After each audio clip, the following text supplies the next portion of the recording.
Hello everyone, welcome to SP studies. तो जैसा कि आपको पता है, हर रोज़ 8 बजे सतीश सर अपने चैनल संस्कार टेक्निकल पर पॉलिटेक्निक के एग्जाम में आने वाले इंपॉर्टेंट क्वेश्चंस का एक टेस्ट लेते हैं, जिसमें वो फिजिक्स, केमिस्ट्री और मैथ्स तीनों के 5-5 क्वेश्चंस पूछते हैं। और उसमें जो फिजिक्स का क्वेश्चन है उसका मैं यहाँ पर डिस्कशन कराता हूँ।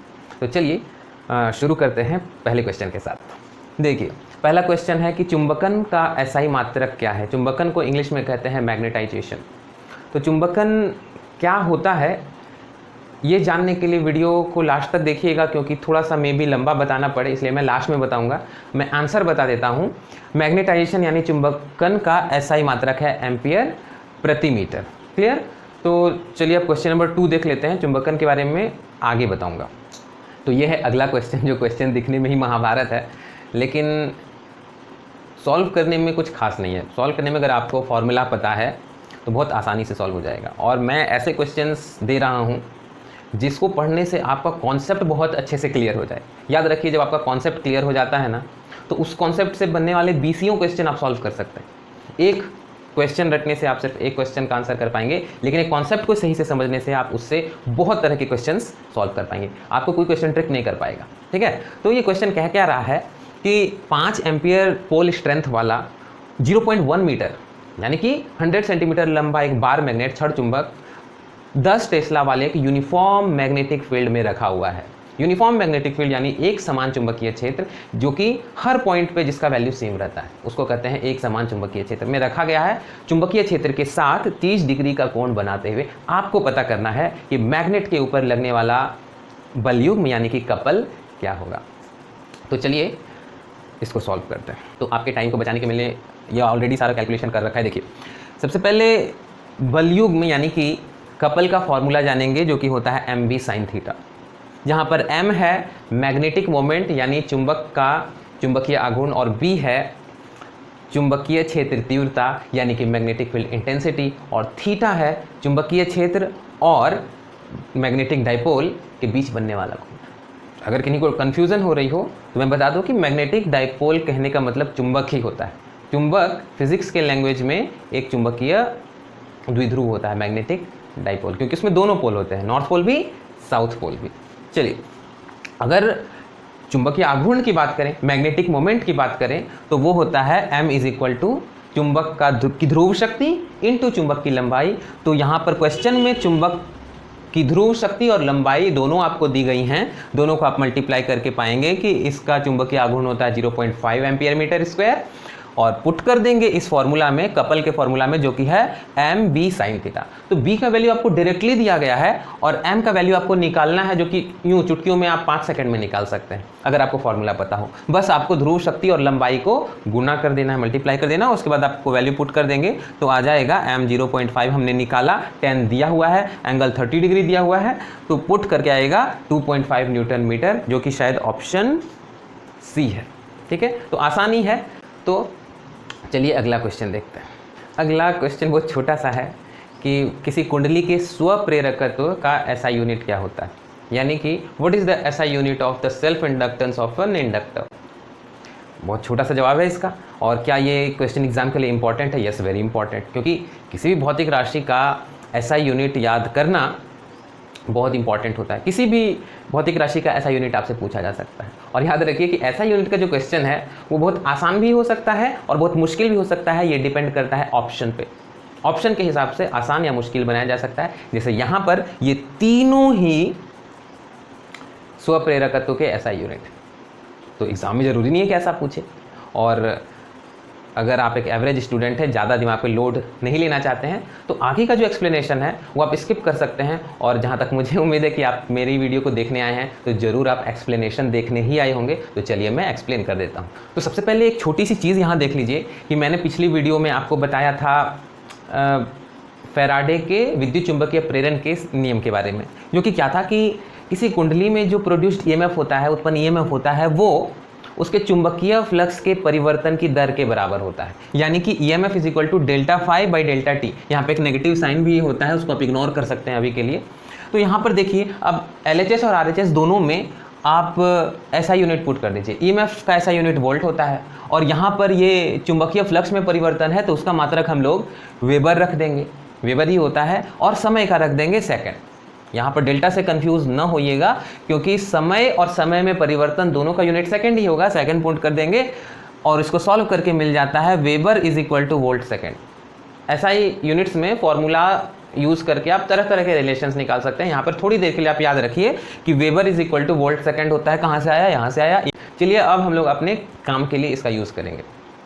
तो चलिए ये देखिए, इसको याद रखिएगा कि एक कॉइल है तो उससे एसोसिएटेड जो मैग्नेटिक फ्लक्स होता है, उससे संबंध चुंबकीय फ्लक्स उसके करंट का समानुपाती होता है। याद करना बहुत आसान है ना कि एक कुंडली के साथ जो चुंबकीय फ्लक्स जुड़ा होता है वो उससे गुजर रही धारा का समानुपाती होता है, करंट का डायरेक्टली प्रोपोर्शनल होता है। लिख दिया। अब इक्वल करने के लिए एक प्रोपोर्शनैलिटी कांस्टेंट डालते हैं जो कि है L। इस L का नाम ही है उस कुंडली की स्वप्रेरकत्व, उस कुंडली का स्वप्रेरकत्व यानी self inductance of that inductor. Solenoid को ही जब सर्किट में लगाते हैं ना तो उसको ही इंडक्टर बोलते हैं। ये हो गया, क्लियर है। L को आप लिख सकते हैं, L को कहते हैं कुंडली का स्वप्रेरकत्व। नाउ मात्रक की बात करें, देखिए L इज इक्वल टू हो जाएगा I, नीचे चला आएगा, नीचे चला आया। अब मात्रक की बात कीजिए तो मात्रक हो जाएगा L का, फाई का क्या होता है वेबर, और करंट का क्या होता है एम्पियर। तो क्या हो गया, वेबर प्रति एम्पियर। इसका नाम ही हेनरी है, इसका नाम ही हेनरी, इसको ही हेनरी बोलते। नाउ मैंने आपको जैसा कि बताया था कि वेबर को ही वोल्ट सेकंड कहते हैं, वोल्ट सेकंड कहते हैं, पुट कर दीजिए। तो इस तरह से वेबर प्रति एम्पियर, वोल्ट सेकंड प्रति एम्पियर और हेनरी तीनों ही कुंडली के स्वप्रेरकत्व के SI मात्रक हैं। हो गया ना बहुत आसान क्वेश्चन। अब इस क्वेश्चन को देखिए, ये बहुत ही मज़ेदार क्वेश्चन है। जिसको आता है उससे 5 सेकंड में बन जाएगा, और जिसको नहीं आता है वो हो सकता है कंफ्यूज में। बस आपको थोड़ा सा कॉमन सेंस चाहिए इस क्वेश्चन के लिए। और देखिए एग्ज़ाम जब आप देंगे तो बिल्कुल भी प्रेशर में मत दीजिएगा, चाहे आपकी प्रिपरेशन जो भी रही हो, एग्ज़ाम के टाइम बिल्कुल प्रेशर नहीं लीजिएगा, क्योंकि जब आप प्रेशर लेते हैं तो आपका दिमाग इससे बहुत बुरी तरह से अफेक्ट होता है और आपकी सोचने की एबिलिटी प्रेशर की वजह से बहुत कम हो जाती है। तो जो भी आपको आता है वो भी आप ठीक से अप्लाई नहीं कर पाते, और टेस्ट के टाइम भी यही होता होगा आपसे। तो बिल्कुल रिलैक्स होकर टेस्ट दें, एग्ज़ाम भी रिलैक्स होकर के दें। चलिए अपने आंसर की बात कर लें हम। देखिए इस कॉम्बिनेशन को थोड़ा सा ठीक से देखिए बाज की नज़र से। इसमें एक सेल उल्टा लगा है, ठीक है, तो इसका जो नेट EMF होगा वो होगा E, और एक ये जो है वो उल्टा लगा हुआ है, इसलिए प्लस माइनस ई इसलिए क्योंकि उल्टा लगा हुआ है, और ये वाला तो सीधा ही है, मतलब जैसा फर्स्ट वाला है वैसा ही थर्ड वाला है, सेकंड वाला उल्टा है। तो इस तरह से आपको जोड़ करके क्या मिलता है, E और E कैंसिल हो गए, आपको सिर्फ मिला E। तो ये तीनों को जोड़ करके क्या आया, नेट EMF इज E, और इसमें से हर एक सेल के EMF का मान E ही है, यानी आप नेट EMF निकाल लेंगे तो वही प्रत्येक सेल का EMF भी आएगा, क्योंकि उसमें से दो जो हैं वो एक दूसरे को कैंसिल कर दे रहे हैं, सिर्फ एक ही बच रहा है जो कि आपका क्वेश्चन में ही दिया गया है 9 वोल्ट। तो E का मान कितना है, 9 वोल्ट है। E का मान 9 वोल्ट है, यानी प्रत्येक सेल, हर सेल का यहाँ पे EMF 9 वोल्ट ही होगा, क्योंकि एक सेल यहाँ पर उल्टा जुड़ा हुआ है। क्लियर है, बहुत आसान क्वेश्चन था ये, पलक झपकते आप आंसर बता सकते हैं। आपको यहाँ जो भी समझने में परेशानी हुई कमेंट सेक्शन में बताने में बिल्कुल संकोच नहीं कीजिएगा, मुझे लिख डालिएगा जो भी प्रॉब्लम है आपको। तो नेक्स्ट जो क्वेश्चन है, जो कि बहुत इंपॉर्टेंट क्वेश्चन है, कि निम्न में से कौन ऊर्जा संरक्षण के नियम का ही एक रूप है। कौन सा नियम ऊर्जा ही संरक्षण के नियम का ही एक दूसरा रूप है। संवेग संरक्षण का नियम यानी law of conservation of momentum, length का नियम लेंस लॉ, विद्युत चुंबकीय प्रेरण का नियम लॉ ऑफ इलेक्ट्रोमैग्नेटिक इंडक्शन, या फिर ये तीनों ही ऊर्जा संरक्षण के नियम का ही एक रूप है। तो चलिए इस पर एक आप ब्रीफ डिस्कशन में कर देता हूँ कि अगर लेंज का नियम नहीं हो, सिर्फ विद्युत चुंबकीय प्रेरण का नियम हो, तो आप एक ऐसा जनरेटर बना सकते हैं जो अनंत काल तक आपको इलेक्ट्रिसिटी देते रहेगा और आपको उसमें कुछ भी लगाना नहीं पड़ेगा। बाकी जनरेटर में क्या होता है कि आप हाइड्रो इलेक्ट्रिसिटी, तो डैम के पानी की स्थितिज ऊर्जा को आप यूज़ करते हैं इलेक्ट्रिसिटी डेवलप करने के लिए। न्यूक्लियर प्लांट में न्यूक्लियर एनर्जी का यूज़ करते हैं आप। थर्मल प्लांट में कोयला जलाते हैं, ठीक है। लेकिन देखिए कि अगर एक अभिकेंद्र बल हो, सेंट्रीपिटल फोर्स हो, उसके अंडर किसी वस्तु को आप गति करते छोड़ दें, तो अनंत काल तक बिना किसी बाहर से एनर्जी दिए वो गति करती रहेगी। जिस तरह से सूरज के चारों तरफ सभी ग्रह घूम रहे हैं बिना किसी इंजन के, ग्रहों में कोई इंजन तो नहीं फिट है जो उसको गोल गोल घुमा रहा है, पृथ्वी अपने आप घूमती है, पृथ्वी के चारों तरफ चंद्रमा अपने आप घूम रहा है। किसकी वजह से? सेंट्रीपिटल फोर्स की वजह से, जो गुरुत्वाकर्षण का सेंट्रीपिटल फोर्स है उसकी वजह से। नाभिक के चारों तरफ इलेक्ट्रॉन अपने आप घूमते हैं, है ना। हम लोग भी अपनी तरफ से आर्टिफिशियल सैटेलाइट्स भेजते हैं, है ना। तो इस तरह से हम लोग एक छोटा सा सिस्टम बना देंगे जिसमें एक मैग्नेट जो होगा सैटेलाइट की तरह एक बॉल के चारों तरफ घूमता रहेगा। मैं पिक्चर बना देता हूँ, आपको ज़्यादा समझ में आएगा। तो यहाँ पे बीच में जो एक गोला दिख रहा है, आप उसको एक भारी गोला मानिए प्लैनेट की तरह, और आप इस मैग्नेट को मानिए सैटेलाइट की तरह जो कि चारों तरफ अपने आप घूमता रहेगा। आपको इसमें कोई इंजन नहीं लगाना पड़ेगा, अलग से एनर्जी नहीं देनी पड़ेगी, तो ये तो अपने आप घूमता रहेगा। अब हम तो हैं बड़े चालाक, क्या करेंगे कि इसके रास्ते में चारों तरफ एक कॉइल लगा देंगे। कॉइल मतलब वही सॉलिनॉइड। उससे क्या होगा आपको तो पता ही है ना कि जब सॉलिनॉइड में एक मैग्नेट गति करता है तो उसके मैग्नेटिक फ्लक्स में चेंज आता है और उसमें इलेक्ट्रिसिटी प्रोड्यूस होती है, करंट प्रोड्यूस होता है, ईएमएफ प्रोड्यूस होता है। तो ये तो बड़ा बढ़िया जनरेटर बन गया। मैग्नेट जो है चारों तरफ मूव करता रहेगा और फ्री में इलेक्ट्रिसिटी जनरेट होती रहेगी according to Faraday's law of electromagnetic induction. लेकिन क्या ऐसा होता है? नहीं। अगर ऐसा हो जाएगा तो हम लोग फ्री में एनर्जी प्रोड्यूस कर पाएंगे, जो कि law of conservation of energy के अगेंस्ट चला जाता है। क्योंकि हम लोग को अगर एनर्जी प्रोड्यूस करनी है तो हम लोग को दूसरे रूप में एनर्जी लगानी पड़ती है। एक रूप में एनर्जी लगाइए, आपको दूसरे रूप में एनर्जी मिलेगी। तो ये तो यहाँ पर बड़ा बढ़िया हो गया फिर। तो इसी को काटता है लेंज का नियम। लेंज का नियम कहता है कि जो कुंडली में धारा उत्पन्न होगी वो इस चुंबक का विरोध करेगी। यानी कुंडली के अंदर जो धारा उत्पन्न होगी उससे कुंडली के अंदर एक मैग्नेटिक फील्ड इस तरह का बनेगा जो इस चुंबक को रोकने लगेगा। तब क्या होगा? ये चुंबक को मोशन कराने के लिए आपको बाहर से फोर्स लगाना पड़ेगा। क्यों? क्योंकि इस कुंडली में उत्पन्न होने वाला ईएमएफ और उसकी वजह से उत्पन्न होने वाला करंट इस मैग्नेट को रोकेगा। जो मैंने पिछले क्वेश्चन में आपसे पूछा था कि अगर किसी मैग्नेट के नॉर्थ पोल को आप खींचते हैं एक सोलिनॉइड से दूर तो सोलिनॉइड में ऐसा करंट प्रोड्यूस हो जाएगा जो मैग्नेट को अपनी तरफ खींचेगा। आप इधर खींचेंगे मैग्नेट को, ये अपनी तरफ खींचेगा। तो ऐसा ही यहाँ पर होगा। तो लेंज का नियम जो है वो ऊर्जा संरक्षण के नियम का ही एक दूसरा रूप है। क्योंकि लेंज का नियम नहीं होता, लेंज का नियम सत्य नहीं होता तो हम लोग ऐसा फ्री का जनरेटर बना लेते, अनंत काल तक इलेक्ट्रिसिटी मिलती रहती, बड़ा सबका प्रॉब्लम सॉल्व हो जाता। तो आपको जवाब मिल गया कि लेंज का नियम इनमें से ऐसा है जो ऊर्जा संरक्षण के नियम का ही दूसरा रूप है। क्लियर? तो क्वेश्चन नंबर 1 में जो चुंबकन मैंने छोड़ रखा था कि आगे बताऊंगा, उसका टाइम आ चुका है। देखिए, इसके लिए सबसे पहले आपको पता होना चाहिए कि हर पदार्थ छोटे छोटे एटॉमिक साइज के चुंबकों से बना होता है जिनको कहते हैं डोमेन। ये डोमेन कहाँ से आते हैं इसके बारे में मैं आने वाली वीडियोस में बताऊंगा। तो आप चैनल को सब्सक्राइब कर दीजिए ताकि आपको रेगुलर नोटिफिकेशन मिलते रहे। बेल आइकन को भी प्रेस कर दें, उसके बारे में डिटेल में बताऊंगा। लेकिन फिलहाल इतना जानिए कि हर पदार्थ में छोटे छोटे एटॉमिक साइज के अरबों चुंबक होते हैं जिनको डोमेन कहते हैं। और हर छोटे छोटे चुंबक जिनका नाम डोमेन है उसका अपना एक मैग्नेटिक मोमेंट होता है, चुंबकीय आघूर्ण होता है। लेकिन होता क्या है, ये सब अलग अलग डायरेक्शन में होते हैं, समझ रहे हैं आप। लेकिन जैसा कि मैंने बताया था कि जब एक चुंबकीय द्विध्रुव को एक बाहरी मैग्नेटिक फील्ड में रखा जाता है तो उसके ऊपर एक कपल काम करता है। अगर आपने मेरी पुरानी वीडियोस नहीं देखी तो देख लीजिए, मैं लिंक में डाल दूंगा। तो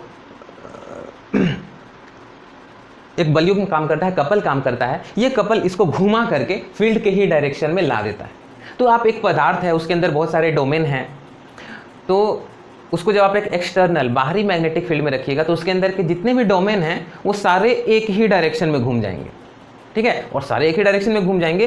तो पहले क्या था, सब अलग अलग डायरेक्शन में थे, किसी का मैग्नेटिक मोमेंट इधर, किसी का इधर, किसी का इधर, किसी का इधर। तो सारे मैग्नेटिक मोमेंट एक दूसरे को कैंसिल आउट कर दे रहे थे, नेट मैग्नेटिक मोमेंट 0 था। लेकिन जब सारे डोमेन एक ही डायरेक्शन में घूम गए तो सबका मैग्नेटिक मोमेंट एक ही डायरेक्शन में हो गया और सबको जोड़ करके अब एक नॉन जीरो मैग्नेटिक फील्ड मिलने लगा। सबको जोड़कर एक नॉन जीरो मैग्नेटिक मोमेंट मिलने लगा। तो मान लीजिए ये एक मटेरियल है, इसमें बहुत सारे डोमेन एक ही डायरेक्शन में हैं और इसमें जो नेट मैग्नेटिक मोमेंट है, नेट चुंबकीय आघूर्ण है वो m है। ठीक है? नेट चुंबकीय आघूर्ण m है और इसका आयतन यानी वॉल्यूम है v। समझ रहे हैं? तो v आयतन का चुंबकीय आघूर्ण m है, तो इकाई आयतन के चुंबकीय आघूर्ण को चुंबकन कहते हैं। यानी कि the magnetic moment associated with unit volume of the material, unit volume of the material is called magnetization। यानी कि V वॉल्यूम के लिए M मैग्नेटिक मोमेंट, तो यूनिट वॉल्यूम के लिए M/V मैग्नेटिक मोमेंट। ठीक है, M क्या है? मैग्नेटिक मोमेंट, V है वॉल्यूम, तो यूनिट वॉल्यूम के लिए जो मैग्नेटिक मोमेंट मिला उसको ही कहते हैं मैग्नेटाइजेशन, चुंबकन, और डिनोट करते हैं हम लोग कैपिटल M से। तो फिर मात्रक निकालना तो बहुत आसान हो गया ना। क्या हो जाएगा?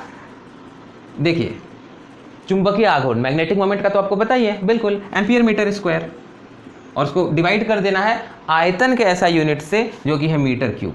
तो मीटर स्क्वायर को मीटर क्यूब से डिवाइड कीजिएगा तो आपको मिलेगा एम्पियर प्रति मीटर। तो एम्पियर प्रति मीटर ही चुंबकन यानी कि मैग्नेटाइजेशन का ऐसा यूनिट है। और ये जो चुंबकन का कॉन्सेप्ट है ना, वो आगे आपको मटेरियल्स के जो चुंबकीय गुण हैं उसको पढ़ने में बहुत काम आएगा। तो ये हो गया सारे क्वेश्चंस का। पिछली वीडियो के क्वेश्चन का मैं आंसर बता देता हूँ। पिछली वीडियो में मैंने पूछा था कि एक मैग्नेट के साउथ पोल को किसी परिनालिका के नज़दीक लाने से परिनालिका में कैसा करंट डेवलप होगा, क्लॉकवाइज या फिर एंटी क्लॉकवाइज। तो देखिए, जैसा कि लेंज का नियम में मैंने बताया कि जो उत्पन्न ईएमएफ होगी या धारा होगी वो मैग्नेट का जो मोशन होगा उसको रोकेगी। अब एक साउथ पोल को आप नज़दीक ला रहे हैं एक मैग्नेट के, तो उसको कौन रोक सकता है? ये एक परिनालिका है, ये एक मैग्नेट का साउथ पोल है, तो ये जब नज़दीक आएगा तो इसको एक साउथ पोल ही रोक सकता है, क्योंकि साउथ पोल को रिपेल करेगा। ये आ रहा है, ये बोलेगा भाई तुम मत आओ।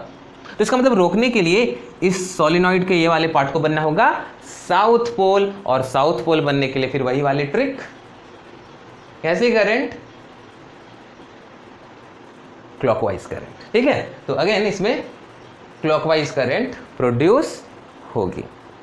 तो आज का क्वेश्चन का आप वेट करे होंगे। आज का क्वेश्चन ये है कि अगर किसी 5 मीटर क्यूब आयतन के मटेरियल में 100 एम्पियर मीटर स्क्वायर का चुंबकीय आघूर्ण उत्पन्न होता है, यदि 5 मीटर क्यूब वॉल्यूम के मटेरियल में 100 एम्पियर मीटर स्क्वायर का मैग्नेटिक मोमेंट प्रोड्यूस होता है, तो उसका चुंबकन यानी कि मैग्नेटाइजेशन क्या होगा, ये आपको कमेंट बॉक्स में बताना है कमेंट करके।